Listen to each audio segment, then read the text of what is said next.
Imagine standing on a Boston street when a wall of molasses, 2 stories tall, comes around the corner moving faster than you can run. It sounds absurd. It killed 21 people.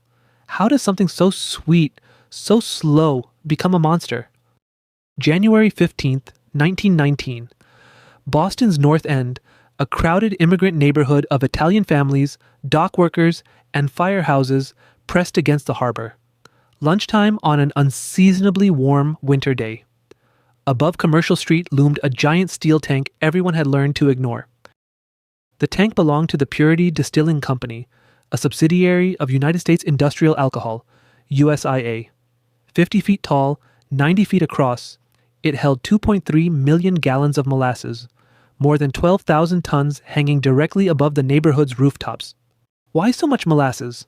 Fermented, it became industrial alcohol, and industrial alcohol became munitions. The First World War had turned molasses into liquid gold, and USIA raced to cash in before wartime demand, and looming prohibition closed the window. The tank had been thrown up in a rush in December 1915, overseen by a man named Arthur Gell, a treasurer who could not read a blueprint. No engineer ever inspected it. Its only test, filling it with 6 inches of water. From the first filling, it leaked. Molasses wept through the seams so steadily that neighborhood children came with cups and cans to collect the drips. Families scraped it from the steel for their kitchens. The tank groaned when it was full. A worker named Isaac Gonzalez warned his bosses again and again that the tank was failing, even running to it at night in fear. USIA's answer was not repair. They painted the steel brown, molasses brown, so the leaks would stop showing. 2 days before the disaster, a ship delivered a fresh load of warm molasses from Puerto Rico, poured on top of the cold sludge inside. The tank was filled nearly to the brim. Inside, fermentation quietly built pressure. January 15th dawned strangely mild, 40 degrees after days of bitter cold, the kind of thaw that loosens everything. Workers ate lunch in the sun. Horses stood patiently at their wagons. Firefighters played cards in the Engine 31 firehouse beside the water. At 12:40 in the afternoon, the ground shuddered. Witnesses heard a low rumble, then a sound like a machine gun, hundreds of steel rivets shearing away in sequence as the great tank tore itself open at the seams. 2.3 million gallons burst free at once. A wave of molasses 25 feet high surged out at 35 miles per hour, faster than any human being can sprint. There was no outrunning it. There was barely time to turn. The wave hit Commercial Street like a brown tsunami. It sheared buildings from their foundations, flattened freight sheds, and flung wagons like toys.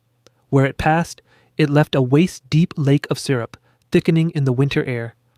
The waves slammed into the Atlantic Avenue elevated railway, buckling steel girders and ripping tracks from their bed. A train had passed moments before. The next one screeched to a halt at the very edge of the broken line. For anyone caught in it, the molasses was merciless. It filled mouths and lungs, pinned bodies where they fell, and stiffened around every struggle in the cold. Rescuers later said the horses were trapped like flies on sticky flypaper. The Engine 31 firehouse was knocked off its foundation, its first floor collapsing into the harbor slip. Firefighters clung to wreckage in the rising syrup for hours. One of them, George Leahy, could not hold on. 65-year-old Bridget Clougherty was standing near her home when the wave demolished it around her. 10-year-old Pasquale Iantosca had been gathering firewood by the tank. The flood did not choose its victims. It simply took whoever was there. The first rescuers came from the sea. Cadets from the training ship USS Nantucket docked nearby, sprinted into the flood zone within minutes, wading chest deep into the sucking brown tide to drag survivors free before it set like cement. Police, Red Cross nurses, and Army soldiers followed. Every step was a fight. The molasses pulled boots from feet and swallowed stretchers whole. Doctors worked in a makeshift relief station, while searchers listened for voices beneath the crushed wreckage. The search went on for days. In the end, 21 people were dead. Laborers, teamsters, firefighters, a homemaker, 2 children, and 150 more were injured. Some of the lost were so encased they were hard to recognize. Cleanup took weeks.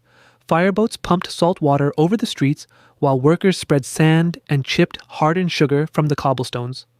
Boston Harbor ran brown until summer. Rescuers tracked molasses across the whole city, onto streetcars, payphone handles, doorknobs, everything.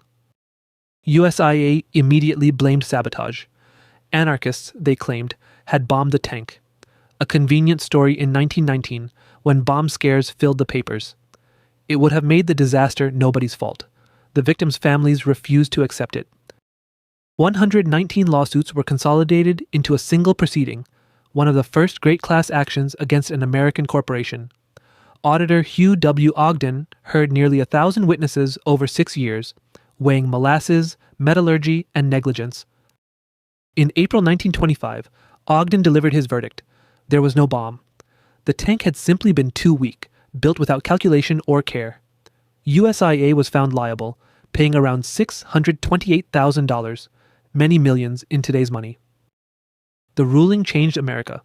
Boston began requiring engineers' calculations and signed plans before construction. States and cities followed.